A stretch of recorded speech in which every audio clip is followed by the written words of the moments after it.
Hello, this is Jim Alt, and I'm going to be putting together a tutorial here for animating character eyes as the primary example. I'm going to be using splines, spline tracking, and the target tag. So we have the target tag, we have the spline tracking tag. We're going to use a modifier called the transform modifier. And then you're going to see how the animation can be done. Quite a bit of flexibility, and it's real easy once you get the hang of it to customize your animations and customize the results. Then a few final tips at the end are going to be what the power users might use, especially if they are going to be doing a lot of animations, a lot of characters, hands, feet, and then objects that they're holding, whether it's a hammer, a lamp, a flashlight. So stay tuned. Let's get started. I'm doing a tutorial on how to use a particular set of techniques and objects. I'm going to do two eyes that follow the same object, and I'm going to use a combination of a target tag, a spline tracking tag, and then some animation techniques that can give you that extra feel of animation that isn't robotic. A few variations and how easy it is to program it in, store them, and then of course how to use them in multiple images, such as you've got a character in a certain situation and then over here is another character, or the character has changed position and now you really want to take that animation and apply it to the new character position or a different character, a different set of eyes, for instance.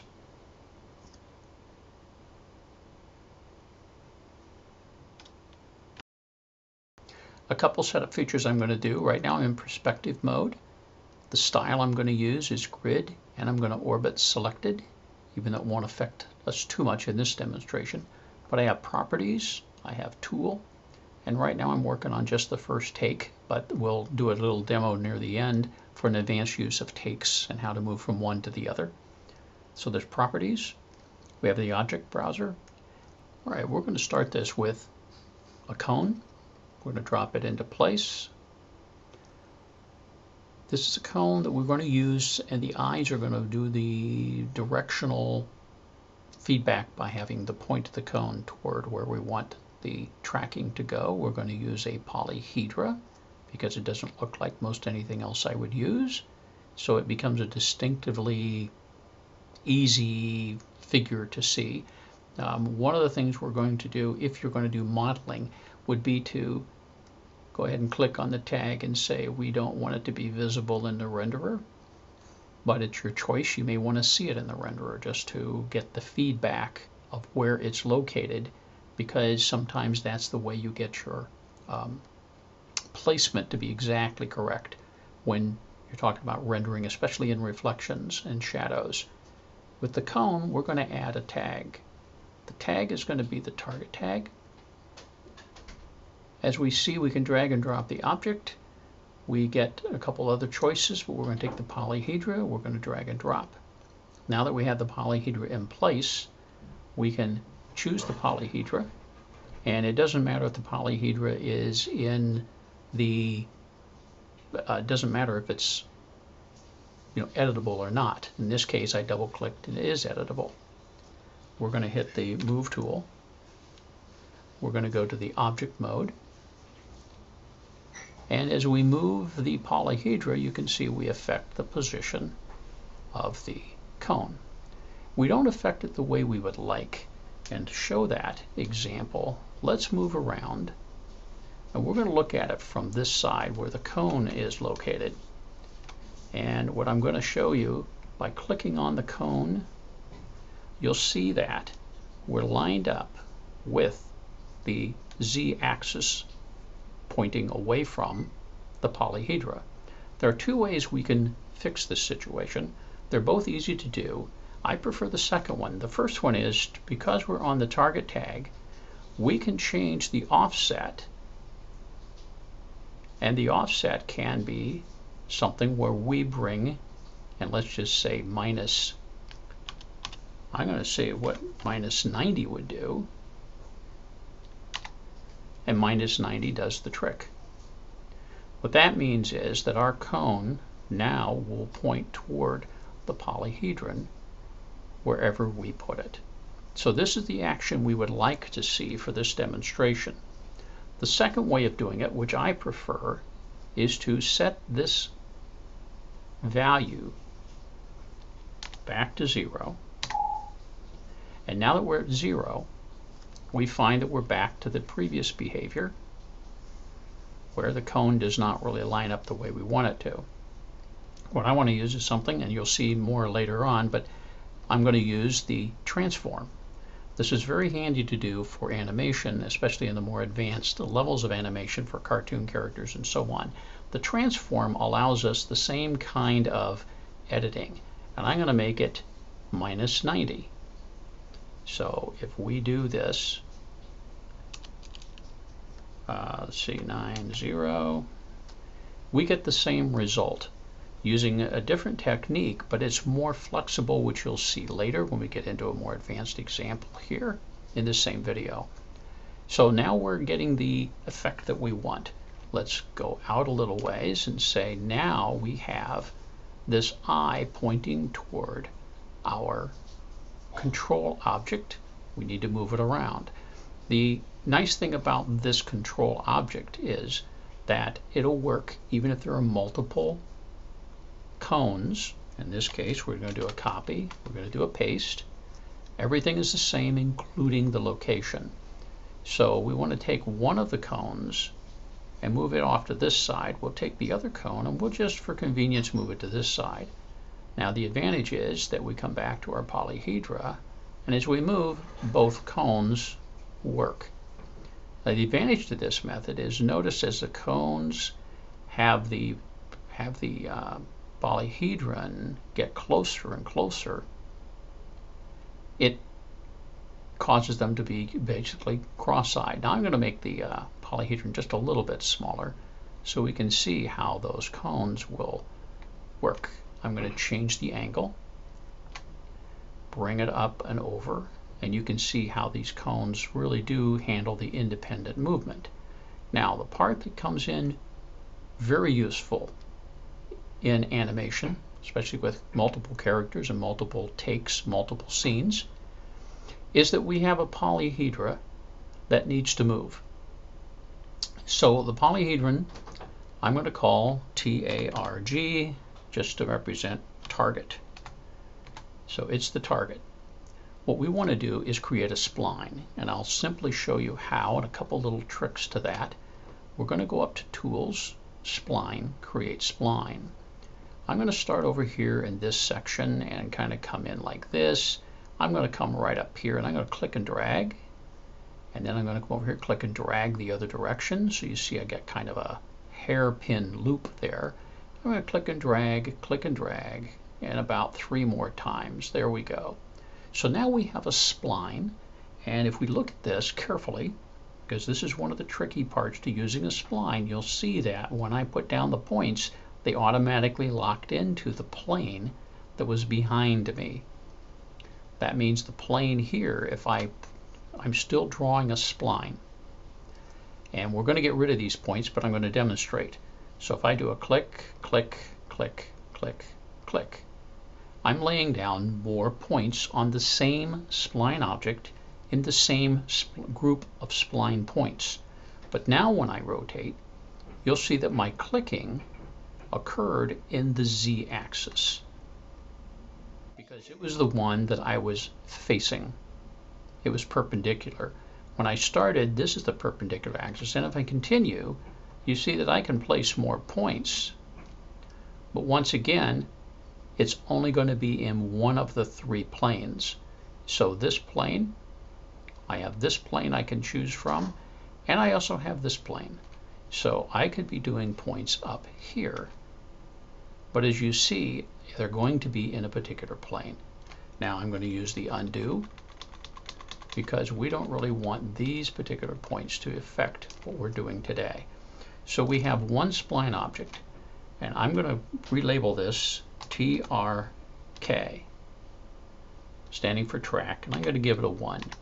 You can have multiple tracks. At the moment, we're just going to use 1. But once it's configured, you can see it's quite flexible for the animation, easy to program and animate.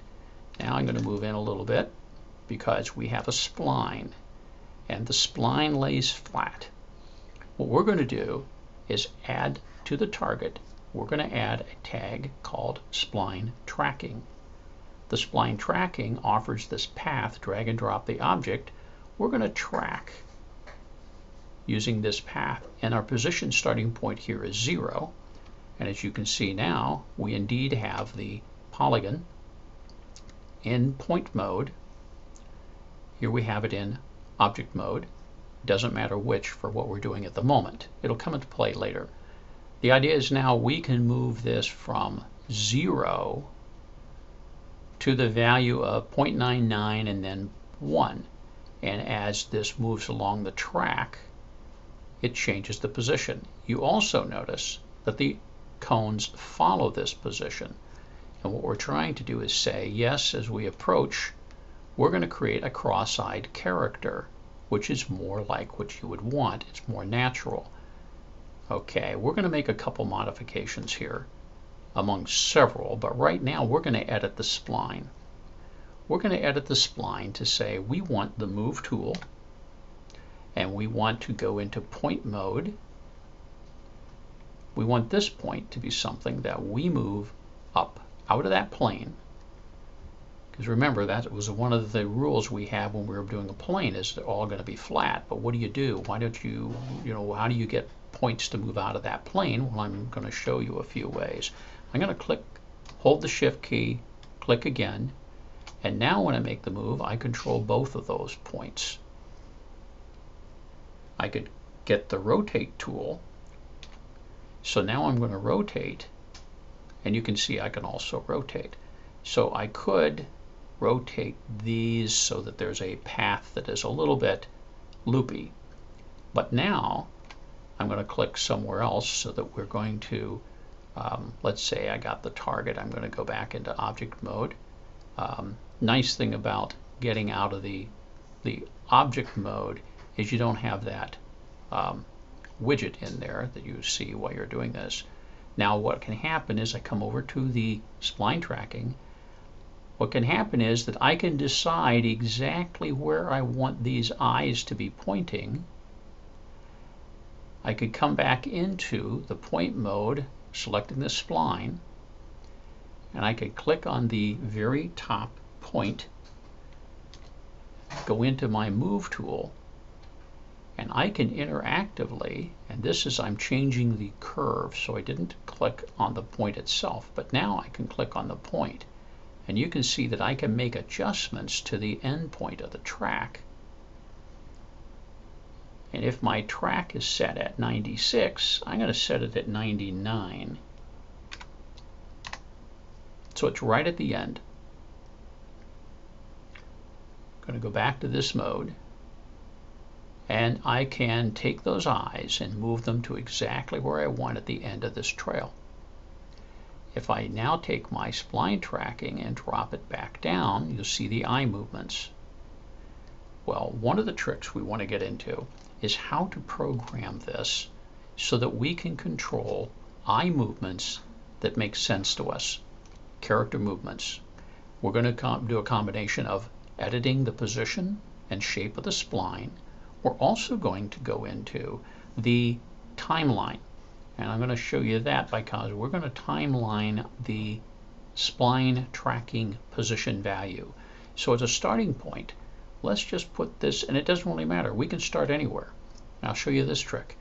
Here we have a timeline for the spline tracker. I'm going to right click and I'm going to record the position, and there it is. That's the position. I could slide this up and down now and decide I want to start the eye movement right here. I could move to, let's say, the 1 second mark. Doesn't really matter. I could record the position, which is going to be identical, but now I can move the position a little bit. I can take the first one, move it back, and now what I have is a linear movement. Oh, and here, see, I have it less than 0, which makes sense. I'm now starting back the beginning of the spline when I hit 0. So what happens when I reach this point? It jumps back to the beginning of spline because it's from 0 to 1 is the value. So maybe I want to put this up just slightly above 0. And now I have a position where it'll stay for the rest of the animation. So how do I get this to really do what I want it to do? I can move this particular part of the spline back, and I can say I like this movement. What I'd like to do is copy, paste, paste, paste. And now when I'm working on this, I could take this and say I really want this to come around the corner quickly. I want it to move slowly, go around the corner quickly, and backtrack. Why is that true? I start off near the beginning of the spline. I come right to the point that is just past the center point, and now I come back the other way. So this animation, if I choose to just play with it, this animation may not be at all what I want, but here's what ends up happening. So watch the jumping of the eyes. The eyes jump around. What can happen now is you say, I really want it to go up and around to close to the end, and then I want it to stop and start over at 0. So now our animation changes speed, and what we've done is set up a nice way for this slow change in value to create a slow movement toward the eyes. And we could change the animation simply by dragging that, and now it moves quickly in front of the eyes, and then it stops and it waits. So we may like the idea that if we have multiple ways for the eyes to go, we like the animation idea. So let's copy paste, and let's come over here. We'll paste another value. We might like the idea that the eyes move in sort of a funny way. Let's do another paste, and let's say they're going to go this. It's kind of like there's a surprise. So now look at what the eyes are doing. They're like fluttering. You can get some rapid eye movement here, and of course slowing it down is going to have certain benefits to your animation, so we'll spread it out a little bit. And now let's say it's more symmetrical. So now you get this back and forth. Whoa, what's going on here? And if you want to change the position of it, you could say, let's not put it so far around. Let's do this. Let's bring it back. We don't want to be, and here you are. This is how far around the curve you're going to go. Let's say you only want to go to here. So you put the cursor right at that point, and you adjust. That's as far as you want it to go. And here you want it to do the same thing right about this area here. And when it goes back, you may not want it to come back quite this close, but maybe you do. Right there is where you'd like it to come back to. Once it's moved past, and this is how we can find out. We come along, we see that we are slowing down our movement, we're backtracking, moving out, back all the way between the eyes, and we see that we've got that adjustment. Let's move up slightly. So we're tweaking the exact motion we want for the eyes on a path for an animation. Let's hit this animation, and we can just pay attention to the eyes themselves. And I'm going to zoom in and do a different look at the eyes so that we're doing it from the side now. And by zooming in here a little bit, we're going to keep our attention focused on the cones, and we see their motion, and we see that we can get some rapid eye movement. A couple tricks you can do now is to say, I would like to have the eyes move independently, which would be very cool. Now we've shown that if we adjust the track, and we take this track, and we want to move it up, the eyes follow. So you can be moving the track as a whole, and now the animation, of course, is going to work on the eyes pointed down. So you could have someone reading a book. We could take this value and reverse it, which means we're up on the positive end. And with the positive end, we're going to maybe bring it up this far. I'm just trying to adjust it so we see that the eyes are looking up. And maybe we're going to have them look off to the side quite a bit. But now we have exactly the same animation with rapid eye movement. But what you're doing is adjusting the spline position so that you're getting the eyes correctly looking at the left hand, the right hand, or a book in front of them. Same thing works with scaling, but it's more effective if we do the rotation. See what that does for our animation. Probably isn't exactly what we want, but it still could be the effect that says, well, that's an interesting thing. It didn't take long at all for us to do that.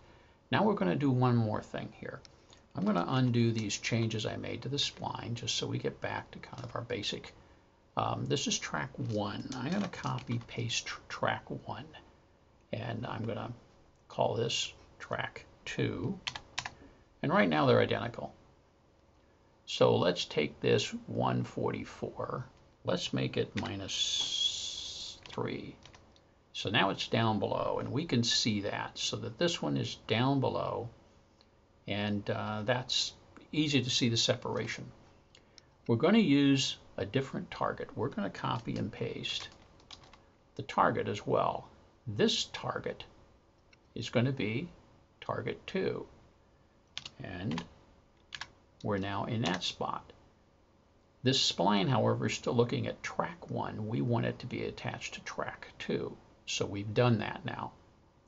Now we have identical tracks moving identical ways, so you can see. But the eyes both follow the one at the top because the target for both is linked to what we called targ. Targ 2, I'll take the second cone and I'll slide this over. And now we see that the eyes are not looking at the same track because they're pointed different directions. So now we can do this animation. So now we get the eyes moving, and this is a way you could move cartoon eyes in 2 different directions, one pointed straight ahead and the other looking off to the right to give sort of a goofy look. You can change the speed of these, of course, and one way to change the speed, because you're using the same animation track, is you take this particular spline, and I'm going to go to track 2, and one of the things you do is say that its percentage isn't going to move as far. So I'm going to take this spline, and we're in point mode, and I should be able to do a selection of select all. Okay, and you can see that our control, our widget control, has moved down to the center of all of the points. This is the center point. I'm going to show you a couple ways you can edit this and make it interesting. One is that you can simply come over here and decide you're going to change the scale so that the scale represents the length of the spline, and the smaller you make the spline, the smaller the movement that gets tracked. There's just less distance to cover, and therefore it doesn't move as far for the displacement. The eye doesn't track as far. So in this case, we're going to see that where the one cone does small movements and the other one does large movements. Well, rather than be satisfied with that, what we're going to say is we want the direction to be exaggerated, but we want the arc to be exaggerated. And this is where you come into using a little more sophisticated technique. And let's go here, and we'll get this polyhedron back over here. Now we're taking track 2. We're selecting it. The last place we went was select all. We're going to get to the select mode. We're going to select this one particular point. We're going to hit the move tool.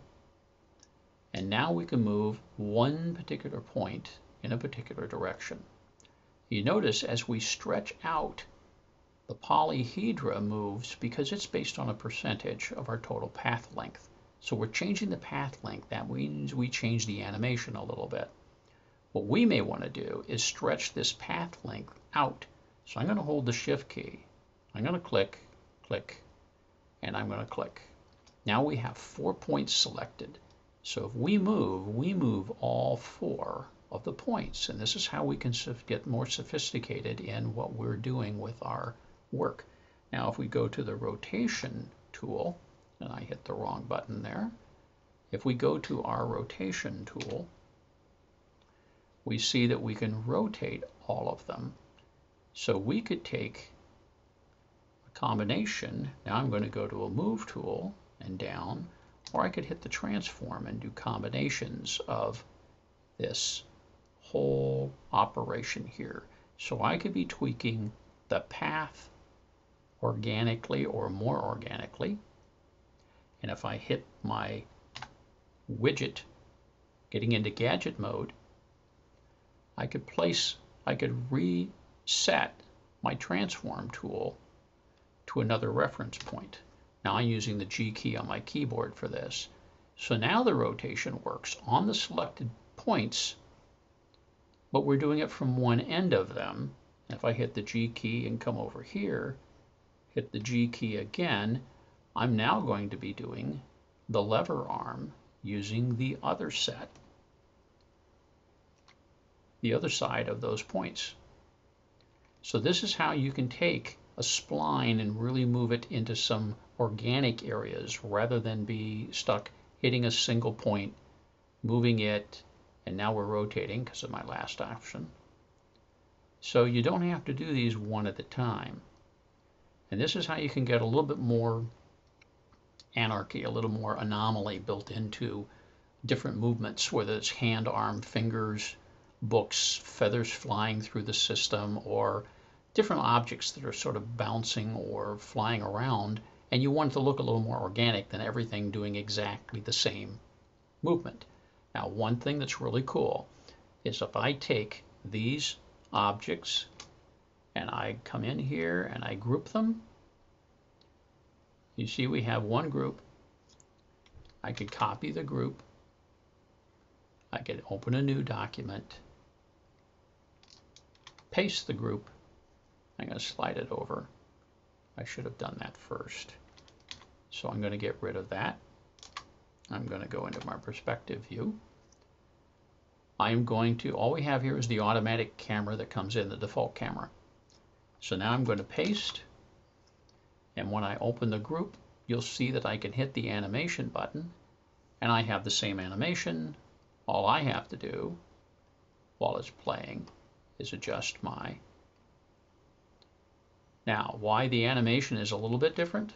It's because, of course, I didn't adjust the length of the animation. So my animation in the original was much longer, but now I have exactly the same animation. This means you can take the objects that you have here, and in this case I have the cones, but you could take the eyes that you want to build and model them in a separate document, copy and paste them in. You can also take the group and you can relocate the group. So while this is playing, you could be going along saying, I really want this to be off to the left, or I want this to be at -5, and I want to change my position. So here we are working with these guys, moving and moving, and we're trying to make this adjustment. Now, some things, of course, you can't do, like you can't drop in. I don't believe you can drop in like a capsule. Yep, yes, you can. And then we could drop in a box. And on the box, we could change the width to 10. We could change the height to 4. And we're moving now. We could be moving across. And we come up here. We're looking. And we're taking the eyes and putting them in between. And you see we're actually dealing with this, watching the animation. But the eyes have been brought in. We can take the group now, of course, and move it up or down. We could choose to put it back inside here. So we could be editing this based on what we would like the eyes to be. So if we come around front now, We're looking at the motion, we're looking at the other objects. This hopefully is giving you a very good idea of how to animate using splines, and we still have the ability on this spline, the track 2, to bring it back up closer so that now we're not dealing with the eyes being totally separate. So yeah, we're sort of getting this closer to the original. And if we really wanted to match the eyes, leaving them separate, we could stop the animation, we could take track 2, and we could disable it. We say we don't want to see it. We're not visible in the editor or the renderer. We went track 1, we want to copy paste. We're going to make this, we'll call it 2B. In other words, it's a second kind of track we want to attach to the second target. So we want track 2B. And now, even though we have 3 tracks there, we're only using 2 of them, and our animation will be the same. And now you see they work in unison. So coming in closer, we have reestablished. Now let's do one more trick here. The last one I'm going to do. We're on take 0. Obviously, we've only done the work on the single thing we've done is with spline tracking in each case. So with the spline tracking, we've recorded that position and we've gotten all of our animation we need. We're going to go to a new take, which means now we have no information that's been recorded on our animation. And we're back to the 4-minute. So our point we're making here is, let's go back to take 1. We're on the first setup here, the first spline that we did. We are just on the one called targ. And what I'm going to do is come across, I'm going to click right between a couple of the tick marks, slide across. They're all red. So I'm going to copy. I'm going to go to take, the second take. And it doesn't matter where my cursor is, but I am going to, because I'm going to get the same animation out of it if I move it. So let's do it here. By accident we do this. We see that we get that darn thing right, not really where we want it. So we have it selected. Let's just slide them all back to the beginning because we have them all selected and we can do that. Now our animation here, because it's a new take, went back to its starting point. Now what we expect to get is one of the eyes being tracked because we've only programmed one of them, and there it is. We have one eye that's being tracked. You can see the polyhedron moving and only the one eye. It's because we didn't come over here to this one yet for this spline, and we haven't done the work yet. So here we have the second spline, and it is tracking these values. So we're going to copy, change the take, and we can paste anywhere we want and realize our mistake and realize that we've got to slide it back over. Very easily done. Now while we're here, we click in the center to deselect. I'm going to change a little bit of the animation here because this is a different take and we don't want exactly the same thing happening. So let's see if this, with the 2 eyes now, we're going to have a different tracing, which is what we do. Now I'm going to move up here and you'll see that the 2 eyes do not follow, and the polyhedrons do not follow the same movement either because we've made the adjustment. So this is a way of getting different eyes to track together and separately. And you can bring out a very slow effect because it's all about the displacement of the spline. So hopefully you've seen a way of using the transform. And one last lesson on the transform. I told you I was going to say something about that. What I'm going to do is make each spline, targ and targ2, I'm going to make it, come over to properties, I'm going to make them track on the same spline. So now they're going to be in unison. What I'm going to do is take the, let's see, I'm going to take track 1, I'm going to take track 2, I'm going to say we don't want to see that one, or 2B we don't want to see, and track 2 we don't want to see. So therefore we're really working with, and there's one polyhedron, there's the second one, and we want the polyhedron to disappear. So now when we work with this, let's go back to the camera or the box, doesn't matter which. The idea now is we only see the one polyhedron because we've chosen not to see the others. So let's take that issue of the transform.